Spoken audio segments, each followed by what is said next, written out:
এগৰাকী ইউটিউবাৰ আৰক্ষীৰ প্ৰেম কাহিনী আৰু এগৰাকী সাধাৰণ সহজ সৰল ছোৱালীৰ দুখৰ জীৱন গাথা সেই সহজ সৰল ছোৱালী গৰাকীয়ে ফেচবুকত মোৰ নাম মেনশন কৰি লিখা হৈছে যে বৈকুণ্ঠ প্ৰিন্স পাঠক ডাঙৰীয়া আপোনালোকৰ এটা সংগঠন আছে আপোনালোকলৈ পত্ৰ প্ৰেৰণ কৰিলো আপোনালোকে কোনো ধৰণৰ প্ৰতিক্ৰিয়া প্ৰকাশ কৰা নাই হেতু সময়ত বিহু আছিল হেতু সময়ত আমাৰ ঘৰৰ মানুহ ঢুকাইছিল গতিকে মই তাত ব্যস্ত আছিলো তাৰ পিছত মই এটা প্ৰতিক্ৰিয়া প্ৰকাশ কৰিলো যে আমি পৰৱৰ্তী সময়ত আমাৰ সভাপতি সম্পাদক সকলৰ লগত আলোচনা কৰি আমি ইয়াৰ ওপৰত কি ধৰণে কি কৰিব পাৰি আমি চাই লম জাস্ট এটা ৰিপ্লাই দিয়াৰ পাছতেই মোলৈ মেছেজ আহিল ফোন আহিল বাৰে বাৰে মোক আও পকিয়াকৈ দমু দিয়া হল যে কোৰ্টত লগ পাম আমুক কৰিলে তামুক কৰিলে চাওক এইবোৰ ব্যক্তিগত কথাত আপোনালোক নুসুমাব যিবোৰ ব্যক্তিগত কথাই সমাজ শেষ কৰিব পাৰে লৰা ছোৱালীৰ ভৱিষ্যত শেষ কৰিব পাৰে সেইবোৰ কথাত নদী আৰু নাৰী জাগ্ৰত শক্তি অসম সুমাব আৰু নদী আৰু নাৰী জাগ্ৰত শক্তি অসমক হোৱাটছআপ গ্ৰুপ বুলি ইউটিউবাৰ গৰাকীয়ে উল্লেখ কৰিব বিচাৰিছে আৰু বহুত বেয়া বেয়া শব্দ ব্যৱহাৰ কৰিছে বাৰু যিয়ে নহওক এটা কথাটো হল আমাৰ ব্যক্তি বিশেষ কাৰো নাই যিগৰাকী ইউটিউবাৰ কথা কৈ আছো যিগৰাকী কামাণ্ডো ইউটিউবাৰ কথা কৈ আছো তেওঁ ভিডিঅ' এটা সময়ত আমিও চাইছো আমিও লাইক কৰিছো আমিও শ্বেয়াৰ কৰিছো কিমান ধুনীয়া মটিভেশ্যন কথা কয় কিন্তু তাৰ পৰিৱৰ্তে মই আকৌ মুখা পিন্ধা মানুহ নাই মোৰ জীৱনত যিবোৰ ঘটি গৈছে সেইবোৰ মই কৈছো মই ৰাইজৰ আগত কৈ দিছো আৰু মোৰ ভুল হলে মই একচেপ্ট কৰো মই এটা ভুল কৰিছো তাৰ বাবে মই ৰাইজৰ ওচৰত বাৰে বাৰে ক্ষমা বিচাৰি আছো সেইটো আপোনালোকে সবেই জানে আন্দোলনৰ পিছত মই ৰাজনীতি জইন কৰা এতিয়া কথাটো হল ব্যক্তি বিশেষ নহয় আৰু এই পৰকীয়া প্ৰেম এনে ধৰণৰ মানুহবিলাকক নাকি লগাব পাৰিব এজন মানুহে সেইজন আছে হিমন্ত বিশ্ব শৰ্মা ডাঙৰীয়া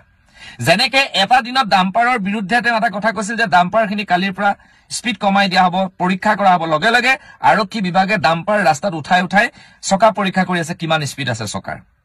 মাননীয় মুখ্যমন্ত্ৰী ডাঙৰীয়াই কৰো বুলি ক'লে পাৰিব আৰু মাননীয় মুখ্যমন্ত্ৰী হিমন্ত বিশ্ব শৰ্মাৰ হাতত সিমানখিনি দম আছে অসমৰ এনেকুৱা এজন মুখ্যমন্ত্ৰী হিমন্ত বিশ্ব শৰ্মা ডাঙৰীয়া তেওঁ কৰো বুলি ভাবিলে কৰি দেখাব পাৰে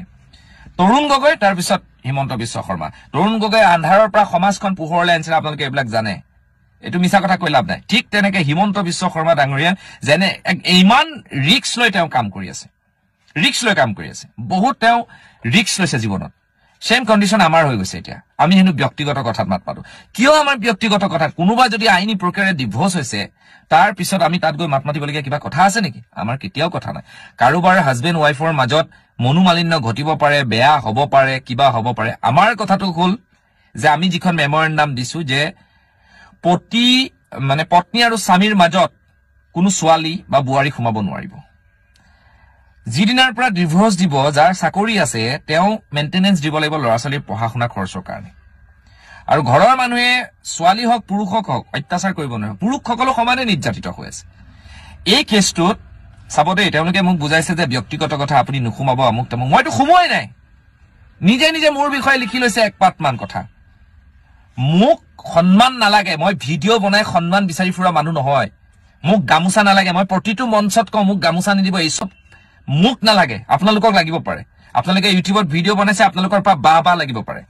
আমি সিধা কথা কোৱা মানুহ সিধাকেই মৰিম আৰু যদি মৰিব লগা আছে মৰিবলে কোনো কথা অলপ দিনৰ আগত এজন ইউটিউবাৰৰ বিৰুদ্ধে মই কৈছিলো মোৰ ভিডিঅ'টো উঠাই দিছে ঠিক আছে একো নাই হসা হৈ মাত মাতি যামি ভয় ভাবু কি আজি যদি মই এটু কেছৰ পিছত যদি মোৰ যদি মৃত্যু হয় তেনেহলে মই গম পাম যে এওঁলোক দুজনেই জড়িত হৈ আছে ভয় ভাবু কি অলপ দিনৰ আগত এই আৰক্ষী বিষয়াজনে মোৰ পৰিয়ালৰ মানুহকো তেওঁ নিজে মেছেজ দিছে যে কেনেকুৱা পালে ড'জটো খুদিব আৰক্ষী সঞ্চালক প্ৰধান মহোদয় এতিয়ালৈকে সেইজন আৰক্ষী বিষয়াক আপোনালোকে এৰেষ্ট কৰিব পৰা নাই আৰু ইন্টাৰেষ্টিং কথা মই বহুত কোনোবা আৰক্ষীৰ বিষয়ে যদি কেতিয়াবা মাতো দুই এজন আৰক্ষী বিষয়ে ফোন কৰি কয় যে বৈকুণ্ঠ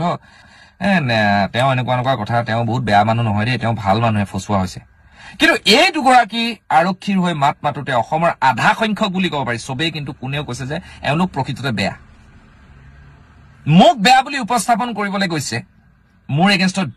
লিখা দিছে মোৰ নাম লিখা নাই মইতো নাম কোৱা নাই এতিয়ালৈকে মই ইউটিউবাৰ বুলিয়ে কৈ আছো মোৰ ফেচবুকৰ ৱালত মই যেনেকে লিখি আছো তেনেকে আপোনালোকে চাই ল'ব মই কাৰো নাম মেনশন কৰা নাই কোনোবাই মেনশন কৰিছে বেলেগ কথা মই কাৰো নাম মেনশন কৰা নাই এগৰাকী সহজ কৰল ছোৱালীক বাধ্য কৰাইছে এগৰাকী ইউটিউবাৰে ফোন কৰি কৈছে যে আমি তিনিওজন একেলগে থাকিম এইখন সমাজ হ'ব পাৰে নি আমাৰ হিন্দুৰ সমাজত এনেকুৱা কেতিয়াও নহয় এইটো ব্যক্তিগতভাৱে কেতিয়াও এই কথাটো গ্ৰহণযোগ্যতা প্ৰেম হ'ব পাৰে আপোনালোকৰ মাজত প্ৰেম থাকিব পাৰে আৰু এইটো এনেকুৱা গেহেৰা প্ৰেম আপোনালোকৰ তাৰমানে ইয়াক কোনেও চিঙিব নোৱাৰে সেইটো কথা গম পাই গৈছো আপোনালোকৰ লাজ বুলি কোৱা বস্তু নাই আমাৰ জীৱনটো দুদিনীয়াত মই বাৰে বাৰে কৈছো আপোনালোকৰ যদি মানে বেয়া লাগিছে সেই সহজ সৰল ছোৱালীজনী আৰু সেই ব্যাগুম আৰক্ষী বিষয়াজনৰ যদি আপোনালোকৰ বেয়া লাগিছে আপোনালোকে আইনীভাৱে ডিভোৰ্চ লৈ আপোনালোকে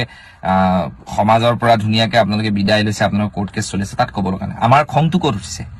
যেতিয়া আমি কল ৰেকৰ্ডিং এটা শুনিছো আৰু বাৰে বাৰে কয় ইয়াৰ অন্তৰালত আৰু বহুত বিষয় আছে কিবা আছে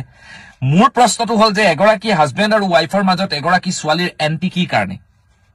আৰু এইখিনি কথা কৈ যদি মোৰ বিপদ হয় ভক মই অসমৰ ৰাইজক পুনৰবাৰ কৈছো মোৰ যদি কেতিয়াবা বিপদ হয় আপোনালোক আগুৱাই আহিব